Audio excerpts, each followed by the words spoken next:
Simplesmente sensacional. Nem nos melhores sonhos dele, o Anthony Irving poderia imaginar que na primeira Olimpíada, com 19 anos, ele ganharia uma medalha de ouro. Mais sensacional ainda ele ganhar a medalha de ouro juntamente com seu compatriota Gary Hall Jr. Os dois subiram ao pódio com a medalha de ouro. Um ano depois, no Mundial de Fukuoka, no Japão, o Anthony Irving conseguiu ganhar os 50 metros livre e os 100 metros livre, passando a ser o nadador mais rápido do mundo. Só que algo começou a ficar estranho nesse período. O Anthony Irving começou a não gostar mais de treinar. Ele já começou a achar um saco ter que ir para o treino, ter que nadar, visto que ele já tinha 2 medalhas mundial, 1 medalha de ouro olímpica, e aquilo começou a não fazer mais sentido para ele. 2 anos depois, o Anthony Irving se retirou das piscinas e se aposentou.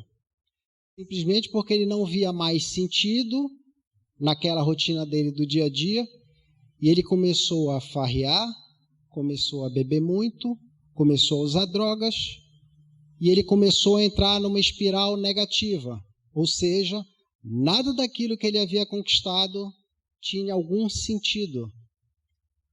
Por sorte, o Anthony Irving conseguiu parar e viajar, e ele também entrou em depressão e quase ele não escapa disso com vida.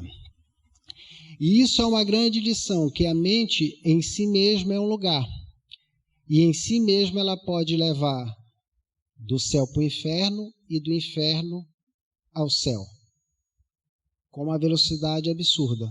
Se você não estiver preparado para o sucesso, como a maioria não está, muitos de nós almejamos ter o sucesso, mas na velocidade que ele vem, a cobrança que ele vem, a pressão que ele vem, normalmente a gente não consegue suportar. E isso é mais nítido e mais visível do que a gente possa imaginar.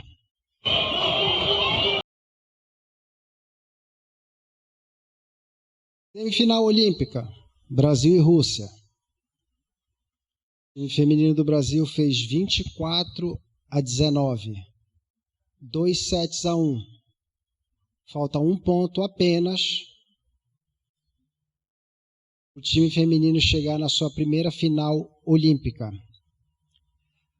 Quando você tem um jogo muito pesado, um jogo muito forte, normalmente você sempre procura o teu melhor atacante. E quando o jogo está 24-19, é nessa hora que a gente começa a ver se o atacante principal do time vai de fato fazer a diferença. O jogo está 24-20. A melhor atacante da Rússia é essa loura aqui chamada Sokolova. No time do Brasil, a melhor atacante que fez todos os pontos, inclusive um ponto de bloqueio, chamada Mari. A Mari é a melhor atacante do time brasileiro, também loura. O Brasil só precisa de 1 ponto para chegar à final olímpica. E a Rússia, a partir desse momento, ela não pode mais deixar a bola cair, porque se ela deixar a bola cair, ela vai ter que disputar um 3º e 4º lugar. Bola para a melhor atacante do Brasil. Ela acabou de dar um foguete. 24-21. O Brasil ainda tem 3 chances de conseguir chegar a uma final olímpica. Ataque da Rússia. Passe na mão da Fernanda Venturini. Bola para o meio. Bloqueio da Rússia. 24-22. O Brasil ainda tem 2 pontos para chegar na final olímpica. Saque da Rússia. Passe na mão da Fernanda Venturini. Bola na ponta para a Mari. A Mari entra com toda a força que você possa imaginar, ela estoura a bola no bloqueio. A Rússia defende. A bola vai na ponta para a Sokolova. O bloqueio do Brasil abre. A Sokolova enche a mão. Defesa do Brasil defende. Bola para a Mari de novo. A Mari dá outro foguete. 24-23. o Brasil ainda tem uma chance para conseguir fazer o ponto para chegar à final olímpica. O Zé Roberto Guimarães pede tempo para acalmar o time. Nessa hora, vocês já perceberam que a confiança da Mari foi embora. Saque da Rússia. Passe na mão da Fernanda Venturini. Bola para Virna na saída. Bloqueio da Rússia, da Sokolova. 24-24. Eu assistindo esse jogo, eu não conseguia acreditar. O Brasil teve mais umas 3 chances de fechar o set. E não conseguiu. A Rússia venceu e foi para o quinto set. Novamente, no quinto set, o Brasil começou bem, mas quando chegou no final, no 14-13, teve uma bola de match point e não conseguiu virar. Nessa hora, todas as bolas foram para Sokolova e a Rússia venceu o Brasil. O Brasil teve 5 match points e não conseguiu fechar. A mente é um lugar em si mesmo. E em si mesmo ela te leva do céu para o inferno e do inferno para o céu. Quando você olha para essa atacante com essa camisa, o brasileiro ele é ótimo para criticar. Elas passaram a ser chamadas de as amarelonas, porque todas as vezes que elas enfrentavam Cuba ou Rússia, se o jogo fosse para o quarto set, normalmente ia para o tie break e elas perdiam. Então todo mundo começou a dizer que elas tinham medo só de olhar para as russas ou de olhar para as cubanas. Aquilo me deixou muito intrigado.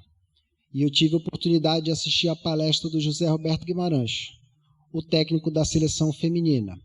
O José Roberto Guimarães, antes de assumir essa seleção, ele já tinha sido campeão olímpico em 92 em Barcelona com a equipe masculina. E estava na primeira Olimpíada dele com o time feminino. Ele tinha a oportunidade de chegar a mais uma final olímpica, seria algo mágico. Só que como isso não aconteceu, a decepção foi tão grande que o José Roberto Guimarães também entrou em depressão. Ele ficou muito mal com tudo isso e principalmente com as críticas que ele levou. Depois disso, ele resolveu fazer aquele caminho de Santiago de Compostela. Caminhou, foi pensando, refletindo sobre a vida, fez aquele caminho inteiro. Quando ele acabou aquele caminho, ele resolveu o que queria fazer novamente com a seleção. E ele pegou toda a comissão técnica e mandou cada um dos seus liderados para um país diferente, para ver como é que jogava essas jogadoras. E ele recebeu um convite para treinar um time feminino na Itália. Quando o Zé Roberto Guimarães chegou na Itália, ele começou a treinar e lá ele teve a oportunidade de estar com todas as melhores atacantes, as melhores jogadoras do planeta. E uma coisa chamou a atenção do José Roberto Guimarães. No dia do primeiro jogo, as atacantes dele começaram a aquecer e ele olhou uma pessoa no fundo da quadra. Parecia assim com uma arma. Ele olhou aquilo estranho e foi lá para saber o que era aquilo que tinha uma pessoa com aquilo apontado. Quando ele chegou lá, aquilo nada mais era do que um medidor de velocidade. E ele perguntou, por que você está usando esse medidor de velocidade? É para eu saber a velocidade de ataque de cada uma das atacantes. Ele, como assim? Presta atenção aqui, ó. A atacante atacou a bola, ele pegou, olha, essa atacante aqui ataca a 90 km por hora. Essa outra aqui ataca a 85. Essa aqui ataca a 92. Ele olhou e disse, como é que eu faço para comprar um aparelho desse? Isso é simples, você vai numa loja aqui, você compra e pede um radar para você verificar a velocidade. Ele disse, ok, então vamos começar agora o projeto com destino à medalha de ouro, que era o objetivo dele. Normalmente, quando a gente tem algum objetivo, a gente trata dessas duas coisas aqui, ó, a meta e a estratégia. Normalmente assim, você tem um objetivo, você prepara a meta, você prepara a estratégia.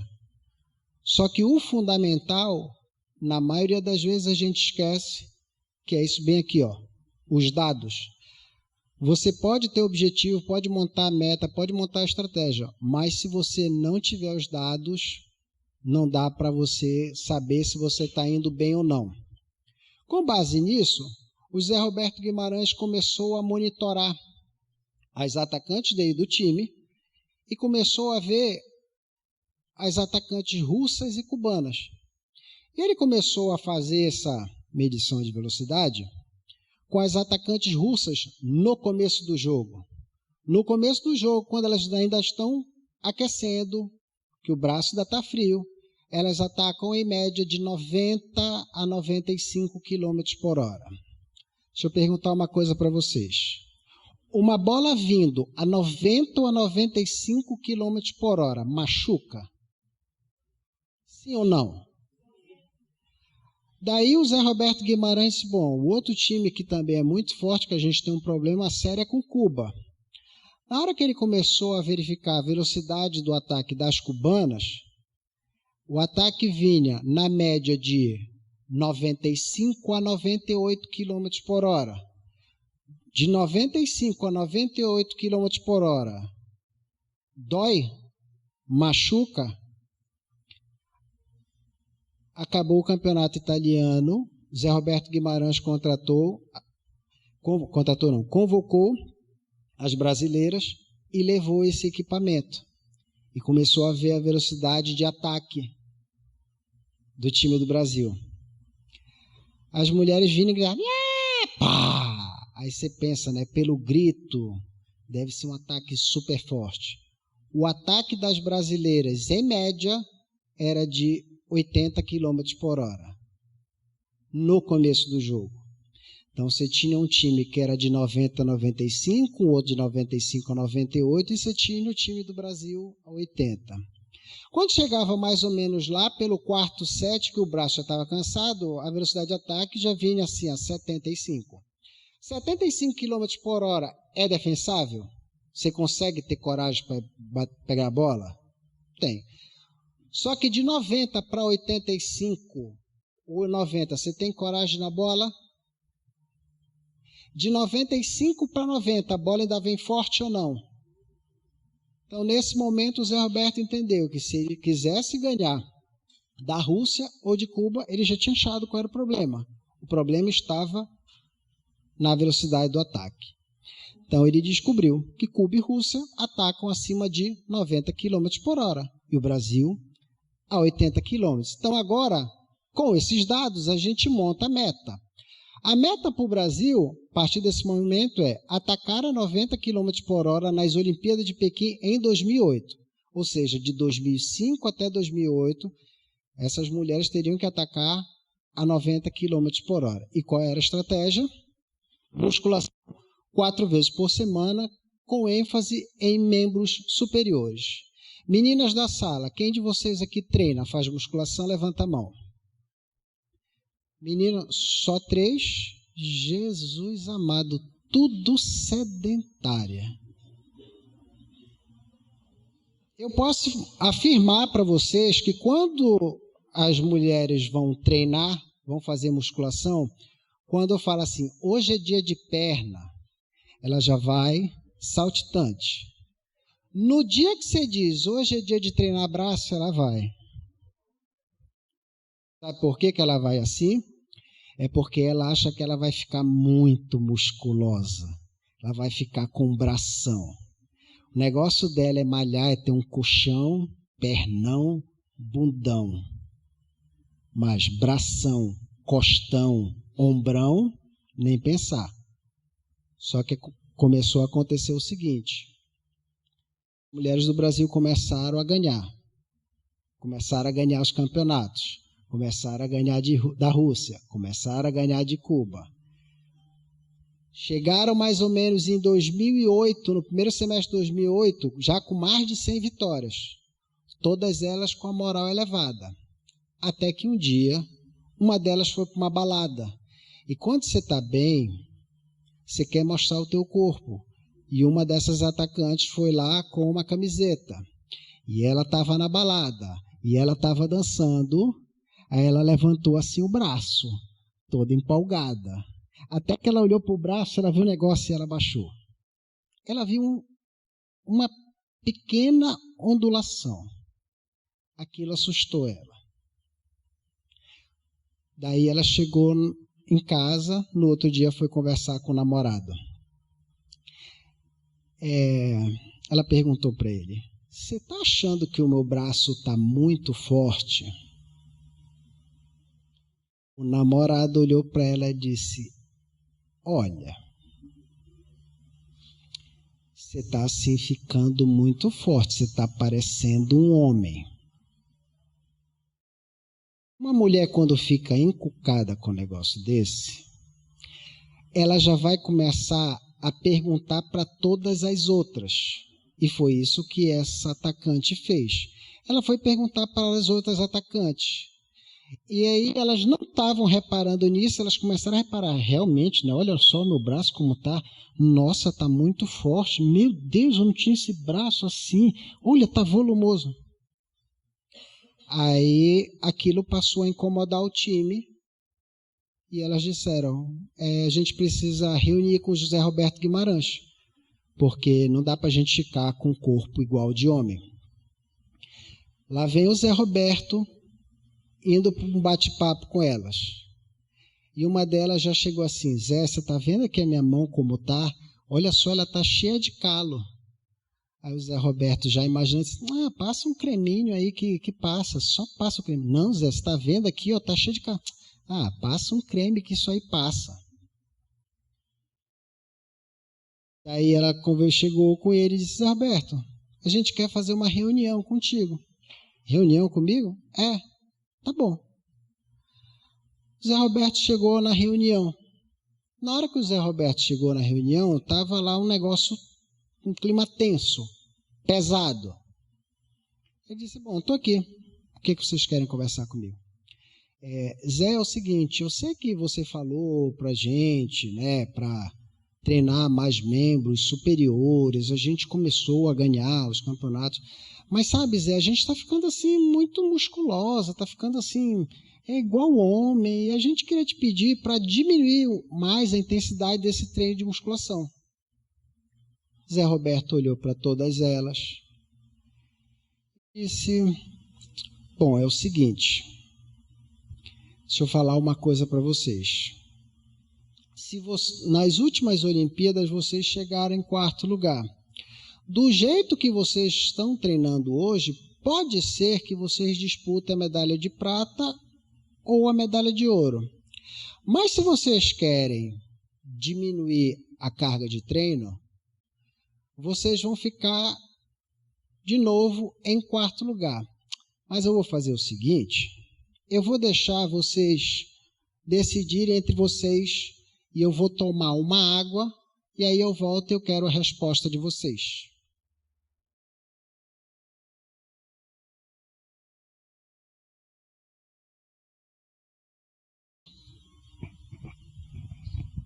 Decidiram? Adivinha qual foi a resposta delas? Não, Zé, assim, nós conversamos e a gente entende, né, que as Olimpíadas aí estão chegando, a gente está tendo bons resultados e a gente vai continuar fazendo treino. Ele disse: ótimo, só que agora é o seguinte, para vocês chegarem em primeiro lugar, eu vou ter que aumentar a carga de vocês em 30% a 40%, para que vocês possam chegar na condição ideal para que consigam de fato a medalha de ouro. E eu quero saber se vocês estão dispostos a aumentar de 30% a 40% o volume de treino de vocês. Qual foi a resposta delas? Tá, ok, aumenta. O Brasil chegou nas Olimpíadas de Pequim. Só perdeu um set na final. Todos os times o Brasil passou muito fácil. A final já estava sem graça, eu estava assistindo a final. Já estava sem graça porque era muito fácil os brasileiros derrubarem a bola. E o Brasil conseguiu chegar ao tão sonhado ouro olímpico. Essa aqui é a foto da melhor atacante da competição. Perceba que o braço dela está muito forte, né? muito volumoso. Quase elas deixam embora o sonho olímpico por causa de uma frase, de uma pessoa. Quase elas deixam isso. Só que o Zé Roberto ele mostra uma coisa muito interessante. É que sem dados você é apenas mais uma pessoa com uma opinião. É muito fácil a gente falar que a gente está fazendo as coisas, mas a gente não ter dados de absolutamente nada. Se você não tem dados, como é que você vai conseguir evoluir ou melhorar qualquer coisa? Não tem como você fazer isso. E esses dados hoje que a gente tem no Brasil da saúde mental. O Brasil hoje, ele é o segundo país mais afetado por burnout. Ele é o líder mundial em ansiedade e ele é o segundo em casos de depressão. Esses são os dados que hoje nós temos no Brasil. Todo mundo quer alta performance, quer conquistar as suas coisas, quer conquistar o seu merecido lugar. Mas na maioria das vezes não consegue e está tendo um esgotamento, que é o burnout. O burnout nada mais é do que o estresse crônico, aquele que você não tem mais controle. E quando você tem o estresse crônico, você não consegue fazer absolutamente nada. Você não pensa na hora de falar. Tem gente que é fácil saber se está estressada, basta você ver ela no trânsito. Se a pessoa buzina muito, não tem paciência, buzina o tempo inteiro, já sabe se a pessoa está estressada. Se a pessoa está o tempo inteiro assim, ó, com o pé batendo, já sabe se a pessoa está estressada. Se ela está assim, ó, batendo assim a mão assim na mesa, já sabe se a pessoa está estressada. Só que esse estresse acontece o seguinte: quanto maior o estresse, menor será a produtividade, lucratividade e criatividade. Não tem como você ser lucrativo, produtivo ou criativo se você estiver estressado. Não tem como isso acontecer.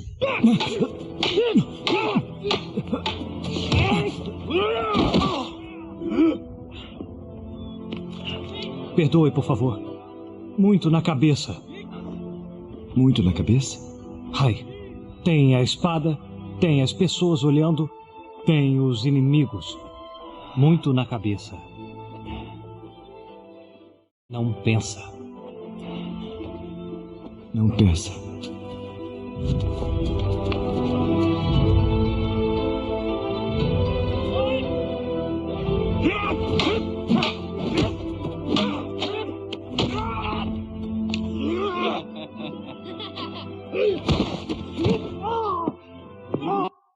Viu? Você acha que ele está estressado? A pessoa que está olhando de fora, ela consegue ver se você está estressado ou não. Ele está vendo que ele está errando toda hora. Ele só chega e diz assim: tem muita coisa na tua cabeça. Tem a espada, tem as pessoas, tem todo mundo olhando, tem os inimigos, tem muito na cabeça. Isso faz com que o nosso nível de estresse aumente e a gente não consiga produzir. Só que é muita coisa. E principalmente muita coisa em casa. A gente não percebe, mas a gente tem muita coisa em casa. Tem gente que tem uns 3, 4 conjuntos de talher, tem uns 50 copos, tem uns 60 pratos. Tem mulher que abre o guarda-roupa, tem 60 pares de sapato. Ela fica olhando para os 60 pares, ela não sabe qual é que ela vai escolher, e ela ainda diz assim: não tem no sapato. Aí a mesma coisa quando ela vai pegar a roupa. Ela começa a olhar, abre, aí tem um monte de roupa. Ela olha para todas as roupas. Ela fica ali paralisada, que é tanta coisa. Não tenho roupa. É muita coisa já em casa, que às vezes a gente não utiliza. Mas sabe o que acontece quando a gente está estressado? A gente tem uma vontade enorme de comprar. Não importa o que seja.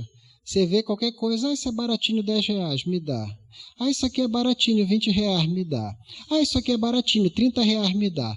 Isso aqui dá para parcelar no cartão de 12 vezes, me dá. Quando você vai vendo, a tua casa vai enchendo de coisa. É muita coisa que acaba te estressando. O segundo ponto que acontece também é no escritório. É muita coisa no escritório, é muito papel no escritório. Você quer colocar no dia para fazer 20 tarefas. Você consegue fazer 6 tarefas. E você acha que você não é produtivo, porque você colocou 20. Porque você acha que quanto mais tarefas você colocar, mais metas você colocar, mais você vai ter sucesso. E aí acontece o contrário, você começa a ficar esgotado.